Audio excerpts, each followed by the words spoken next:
Сәлеметсіздер ме балалар? Бүгін біз сіздермен өткенде өтілген тақырыпты ары қарай жалғастырамыз. Өткен сабақтарда біз сіздермен жазық жерлерді және аласа таулы аймақтарды кешенді түрде жоспармен сипаттаған болатынбыз. Ал бүгінгі өтетін тақырыбымыз, яғни Қазақстандағы биік тауларды кешенді түрде белгілі бір жоспармен сипаттаймыз екен. Біріншіден есімізге түсіріп кетейік. Жалпы Қазақстандағы биік тауларды еске түсірейік. Олар Алтай тауы, Сауыр тауы, Тарбағатай тауы, Жетісу алатауы, Тянь-Шань таулар. Бұлардың барлығы биік таулар болып есептелінеді. Сонымен жалпы биік тауларды қандай жоспар бойынша сипаттаймыз екен? Тыңдап алайық.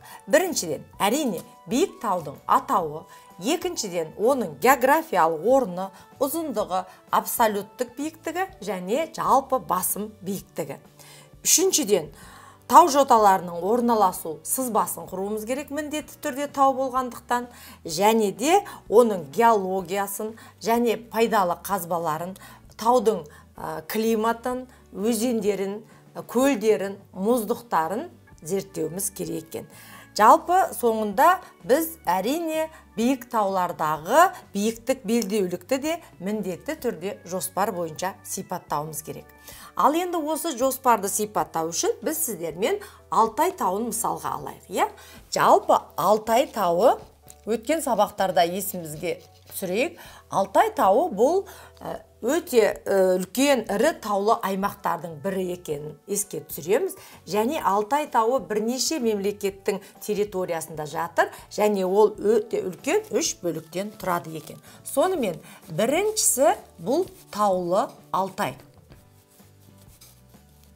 Таулы Алтай балалар бұл Ресейдің аумағында екен. Яғни таулы Алтай деп бөлінген бөлігі бүкіл территориясымен Ресейде жатыр екен. Екінші балалар, бұл Батыс Алтай, немесе біз оны Қазақстандық Алтай деп айтсақ болады екен. Әрине бұл жалпы Қазақстанға Алтай тауының оңтүстік батыс бөлігі қана кіреді екен. Үшінші, бұл Моңғол Алтайы деп аталады. Өзі аты айтып тұрғандай, бұл территориясы Қытайдың жерінде Алтайдың және Монғолия территориясында кездеседі екен. Міне, жаңағы біз айтып отқан өте ірі тау жүйесі Алтай осындай 3 түрге бөлінеді екен. Сонымен біз жаңа айттық, Батыс Алтай бұл Қазақстандық Алтай деп аталады, және Алтай тауының бізге оңтүстік батыс бөлігі қана кіреді екен.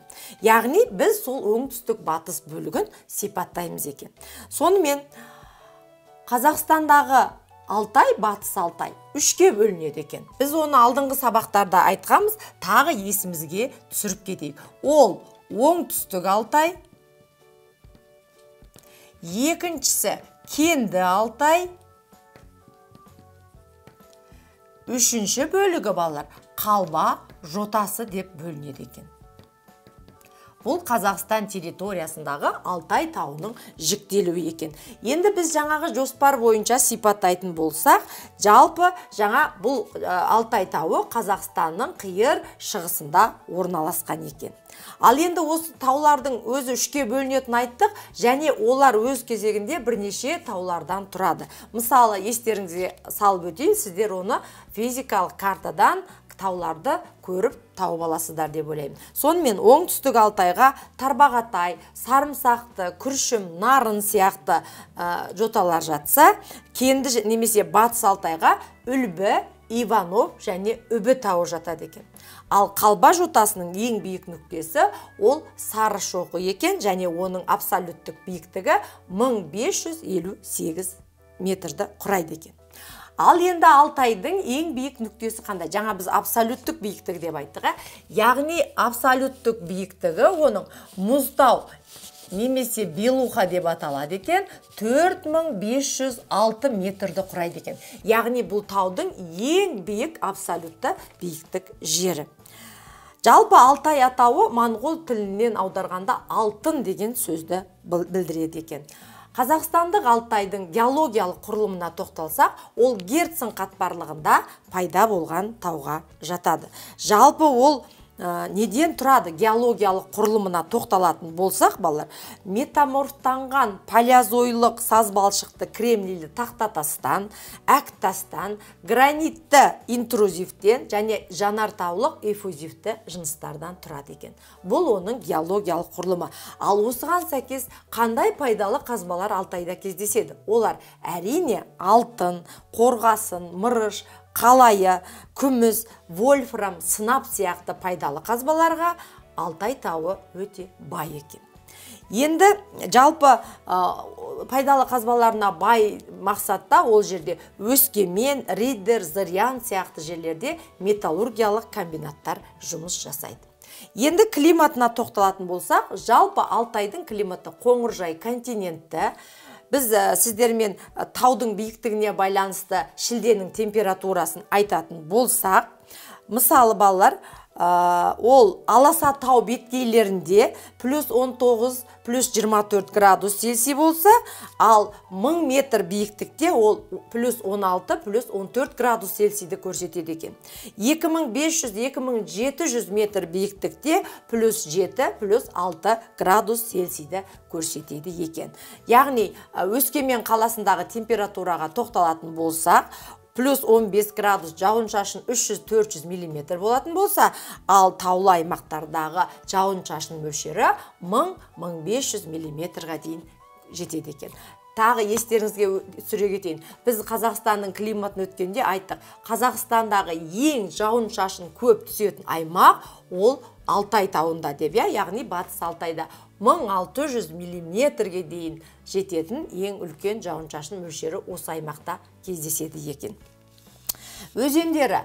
Жалпы Алтайдағы біз ең ірі өзен, ол Ертіс өзенін айтсақ болады. Біз сіздермен өзендерді айтқанда оған тоқталғанбыз. Солтүстік мұзды мұхит алабына жататын Қазақстандағы ең ірі өзен деп айтқанбыз. Ал сол Ертіс өзеніне Кендірлік, Күршім, Бұқтырма, Үлбі, Үбі сияқты өзендер құяды. Және сол Ертістің бойында Өскемен, Бұқтырма, Шүлбі сияқты ірі су электр станциялары салынған. Бұдан басқа Ақберел, Березовка, Кіші Үлбі деген сияқты кіші өзендер де бар. Тек Ертіс емес, одан басқа кіші өзендер де кездеседі. Ал енді Алтай көлдерге өте бай, соның ішінде біз жаңағы Жайсан, Марқакөл сияқты ірі көлдерді айтсақ болады екен. Енді әрине соңғы табиғат зонасына байланысты біз тауларда олардың қайталануын биіктік белдеулік деп айтамыз.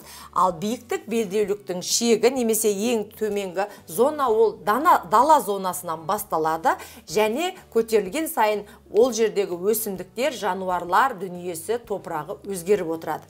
Мысалыға 400 метр биіктікте қара топырақты боз бетегелі шөптесін өсімдіктер өссе, 500 метрде қайың, көктерек, кей жерлерде балқарағайды кездестіруге болады және жидектері көп, басым бұталарды кездестіруге болады екен.